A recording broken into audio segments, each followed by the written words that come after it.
destroy the works of the devil. I want to give you a time of relaxation this morning. Let you just sit back and listen to a story.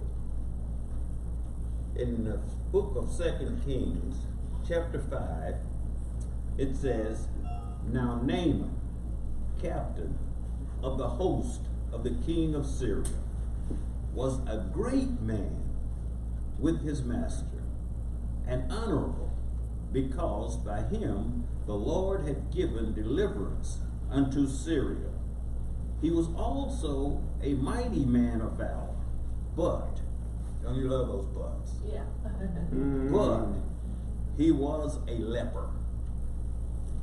And the Syrians had gone out by companies and had brought away captives out of the land of Israel, a little maid, and she waited on Naaman's wife." The Syrians had went out by companies and raided the land of Israel and had taken captive a little maiden who Naaman brought home to wait on his wife. Naaman, it says, was a man of valor. He was honored by his master, but he was a leper. He was a leper. And we find in the story that Naaman's wife told Naaman when he returned home one day from maybe one of his raids that she and the little maiden who had been captured had been talking. And the little maiden had told Naaman's wife that she wished that Naaman could go to the land that she came from because there was a prophet there who could heal anything, and he could be recovered from his leprosy. The little maiden told Naaman's wife that if Naaman could go to the land that she come from, to go to the land of Israel, that there was a prophet there who could recover him from his leprosy. I want to do some laboring here on this point, you see, because the Bible said that the little girl had been taken captive and had been given to Naaman's wife to wait on her. I want that to trouble us this morning. Not because she was a captive, not because she was a slave for Naaman's wife. Reason I want that to trouble us this morning, because I want us to take a look at ourselves.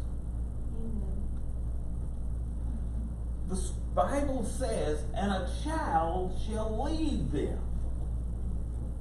A child shall lead them. The little maiden told Naaman's wife that, "Oh, I wished he could go to where I come from because there's a prophet there who could recover him." Why did the little maiden tell Naaman's wife that she wished that Naaman could go to her country? Why did she even care? I want us to look at this little girl as a 30-year-old and see what she would be saying. He took me captive, took me away from everything that I know, everything that I'm accustomed to, and everything that I love. He took me from that and brought me here to make me wait on you. I hope he dies of that leprosy. That's the mentality of a 30-year-old. I'm asking you to come with me into the mind of a child.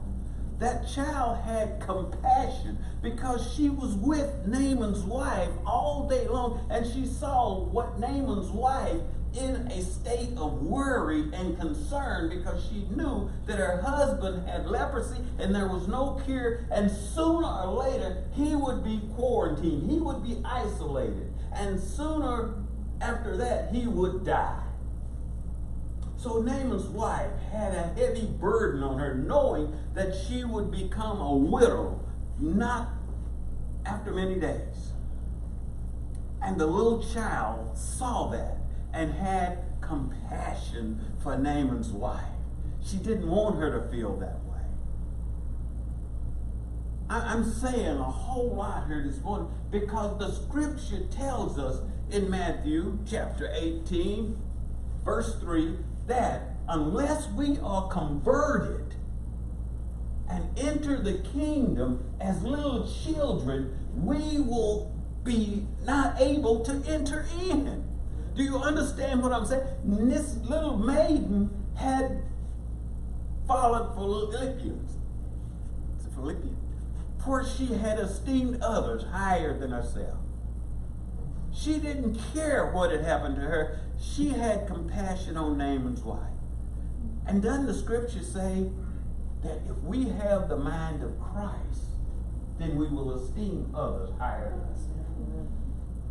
I'm talking about a young maiden who was in the very situation that a lot of people just hear about and get so upset. They hear about slavery, they hear about being captive, they hear about having to wait on somebody else, and it blows them out of proportion. And here she is in that very situation, and yet she has compassion on Naaman's wife and said, I wish he could go so that he could be recovered. I'm saying a lot here this morning. I'm saying a lot here because you see, we are so self-absorbed till we lose that compassion. And God knew that we would. Thus, he wrote those words, unless we convert and enter the kingdom as little children, we can't get in because we don't have that mind of Christ. Amen. We care too much about ourselves and not about the situations or the circumstances of others. I just want to labor that a little bit. I have gotten off on my subject matter, but that's okay. That's okay. This is something we need to absorb. Esteeming others higher than ourselves and being on one accord. I don't care if you like red.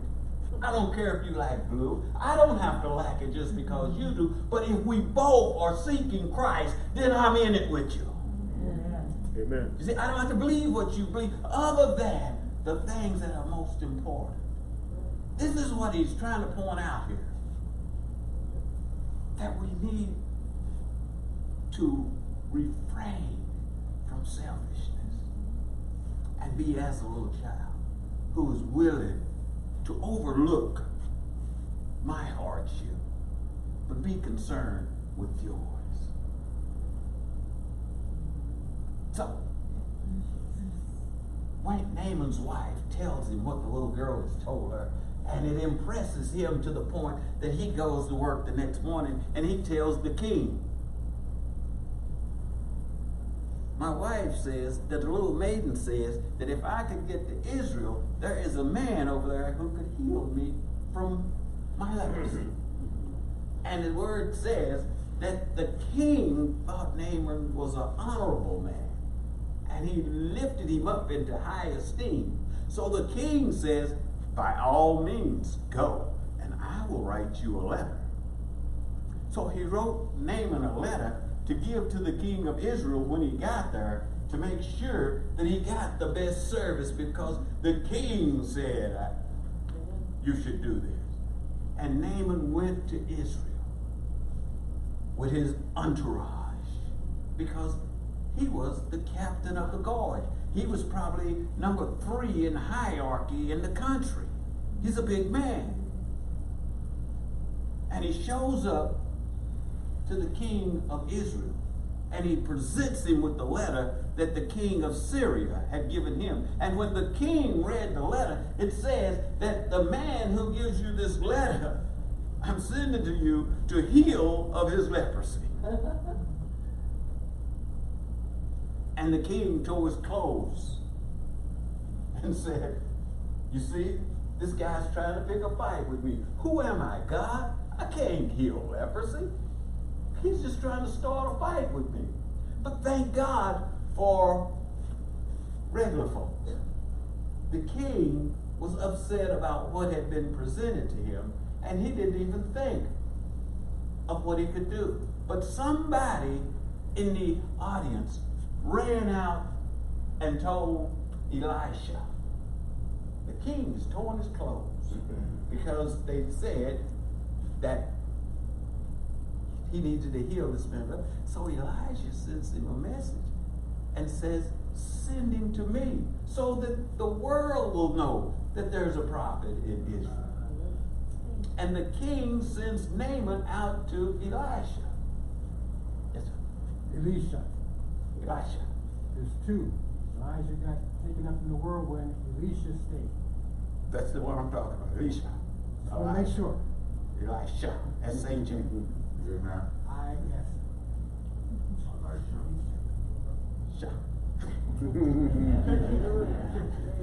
He sends him out to Elisha. I can't say that. And Elisha sends his servant to the door to meet Naaman and says, go tell him to dip himself in the Jordan River 7 times and he'll be all right. The servant goes and tells Naaman that, and Naaman is upset because he is a man of high esteem. That's selfishness, that's self-importance. He sent a servant to tell me that. At least he should have come out himself and talked to me. And I expected him maybe to wave his hand over the affected area and heal me. But he sends this guy out to tell me this, and we got better rivers in Syria than they got here in Israel. If I needed to take a bath, I'd get in one of my own rivers. And he is just irate. But again, thank God for the regular folks, because his servants begin to talk to him and ask him, if the man of God had told you to do something really big and really hard, you would have done that just to prove that you could, or just to prove how tough you was. But because he said, go and bathe in the river, you're all upset. Why don't you just do what he said? Amen. And it says that Naaman went to the Jordan River and he dipped himself. The 5th time he come up, it was the same. 6th time, it was the same. But the 7th time that he came up, it says that his skin was clear and it was smooth as a young child. 7 times. 7 times. So when he dipped for that 7th time, it cleared him up. And he came up out of the water a changed man and rushed back to Elisha's house to offer him gifts. He had brought silver and gold and new clothes to pay for what he got. And Elijah said, I don't want none of it. Elisha had a point that we sometimes miss in our current state. He says, as the Lord liveth that I serve, I will have none of that. Go. He did not want to make the ministry seem to be merchandise. It was not for sale. What we have freely received, freely we give. Amen. He hadn't healed Naaman, God had. Amen. And he did not want the ministry to become merchandise. That's right. So he refused to accept anything that Naaman tried to pay him with. But Naaman asked for one more favor. One more favor he asked for. He says, well, since you won't take anything from me, would you grant me something? Can I have 2 mule loads of dirt? 2 mule loads of dirt. This was how ignorant Naaman was of the God that we serve. You see, he thought that if he take this dirt back to Syria, because now he knows that there is no God nowhere other than in Israel. So when he worships or serves that God or offers his sacrifice, he has to be standing on Israel dirt. He doesn't know God is everywhere. I hope you're listening to me. God is everywhere. That there is no special place that you have to be to serve God. And this is where Naaman is. He thought that he had to be on Israel's soil before he could worship the God that the Israelites served. So he takes the dirt and he goes away. Now the point of the whole story, even though I got off a little bit, but the point that I am bringing this morning is that God did not destroy leprosy. He did not destroy leprosy. He washed it off of Naaman, but he did not destroy it. And that's important. That's important. You see, and the reason we know he didn't destroy it is because at that very same day, Gehazi, Elijah's servant, was stricken with a worse case of leprosy than Naaman had. Remember when Naaman tried to pay Elijah for the service and Elijah took nothing? Gehazi said to himself, well, maybe he's going to let him go with that, but I'm going to get some of that silver and some of that gold or some clothes or something. So he let him leave, and then he ran after him and caught up with him and said, oh, hold on a minute, Mr. Naaman. My master said 2 prophets' sons have just showed up on our place, and they need a couple of changes of clothes and a talent of that silver you got there. And Naaman was so happy and joyous, he gave him 2 talents of silver and 2 changes of clothing. And he went back and he hid it and then walked back in the house like nothing ever happened. And Elijah said, hey, Gehazi, where have you been? He said, I ain't been anywhere. I didn't go nowhere. He didn't understand that he was with a man who was referenced as the seer. This man saw into the future. This man gave prophecy. I don't know why Gehazi didn't think that he wasn't going to see him, but he said, when you left here, don't you know my heart went with you? And I saw the man as he stepped off his chariot and come to meet you. He said, this is not a time to receive silver or gold or cattle or clothing or servants or anything. This was a time that this man needed to know that God loved him unconditionally. Amen. And he didn't have to give up anything. Amen.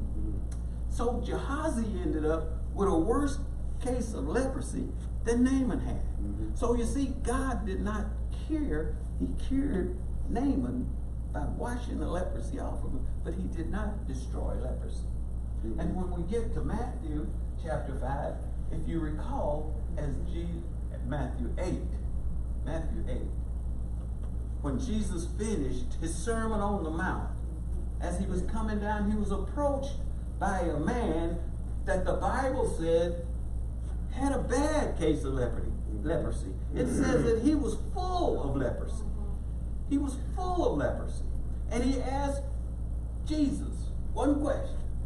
He said, if you will, you can make me clean.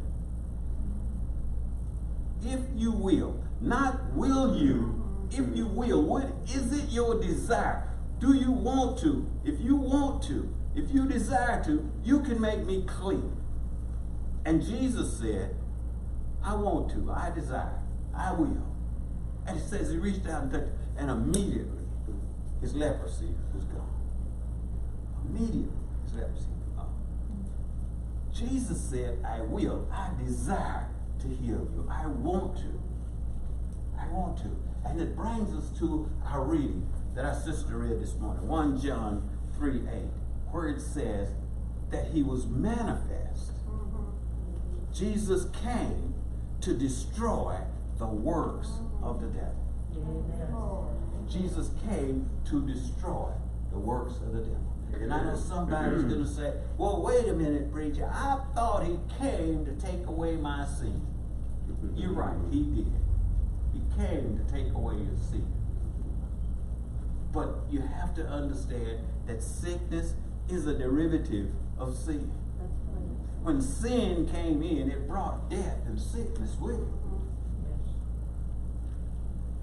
But Jesus wants to heal us. God wants us healed. But he did not destroy the leprosy. And when Jesus and his disciples was in that boat going across the lake, and that storm came up, and the disciples were so afraid, and they said, don't you care that we're going to die? What did Jesus do? He stood up in the boat and said, peace, be still. And the wind ceased, and the water became calm. He did not destroy the wind. The wind is still here. He did not destroy the water. We still got water. What he done was he took the turbulence out of it and made it peace and calm. We want to understand the power of God. And God has been doing this all along, and we just haven't focused on it. You see, because when Nebuchadnezzar threw those 3 Hebrew boys in that fiery furnace, what did he say? He said, how many did we throw in there, guys? They said, we threw 3 in there, O king. And he said, well, I see 4. And they're just in there walking around in the flames unharmed. Praise God. God didn't destroy the fire, didn't destroy the furnace, didn't even put the fire out. He just took the burn out of it. And they just walked around it. Yeah, praise God. I'm on my way to a finale.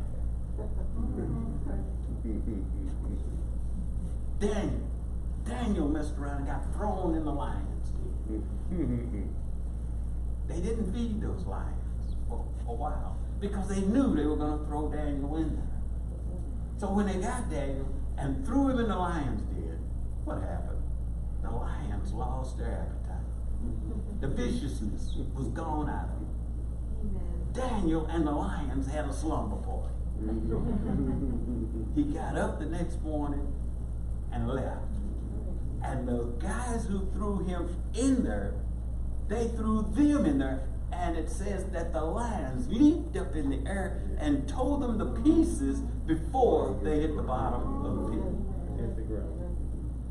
I want us to understand that God is with us. Amen.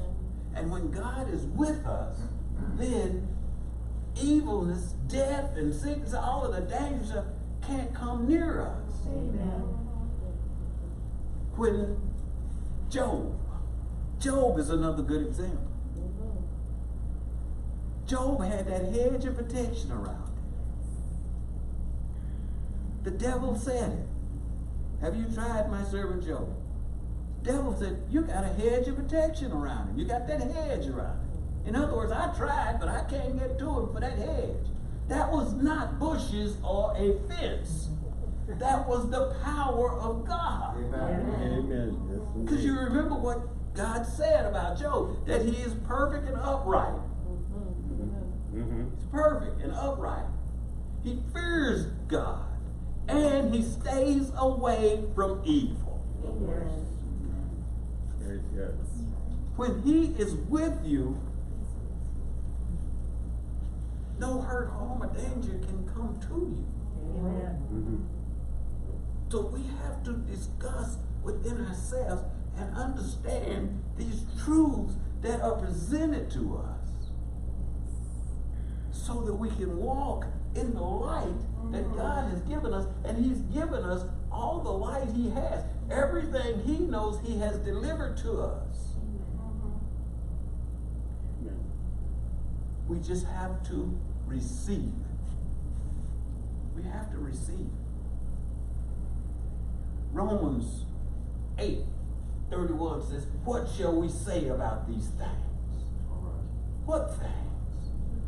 What things are you talking about, Paul, the author of Romans? What are you talking about? I'm running for my life, and you're talking about these things. What shall we say about these things? These things are the things that I'm running from. Death, sickness, danger, financial problems, anything that comes against me, that's what I'm running from. But Paul asked, what shall we say about these things? If God be for us, then who can be against us? Amen. This is the message that is in the scriptures that we read and say, oh boy, that was a good story. No, that is a survival tool. Amen. When he is with you, no harm can come to you. Those Hebrew boys that was walking around in that furnace, everybody knows fire is inspiration. If you touch fire, you get away quick. It makes you jump, shout, holler, whatever you can do to get away.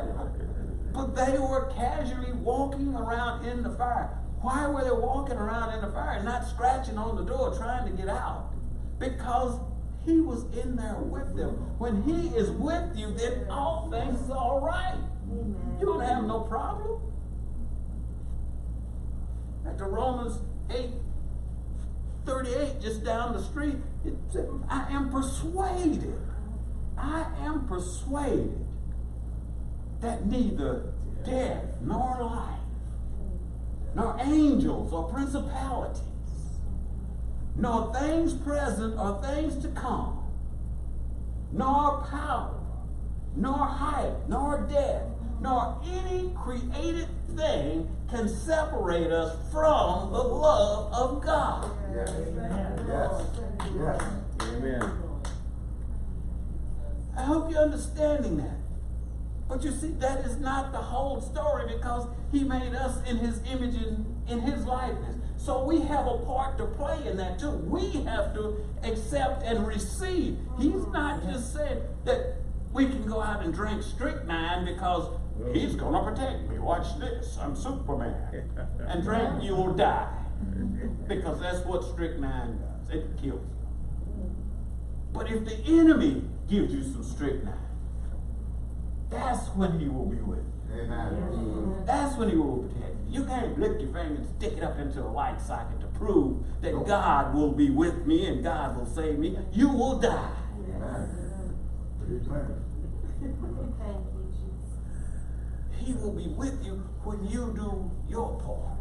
Amen. You have a part. You have to choose. You see, there are 3 options that you have, but it's only really 2.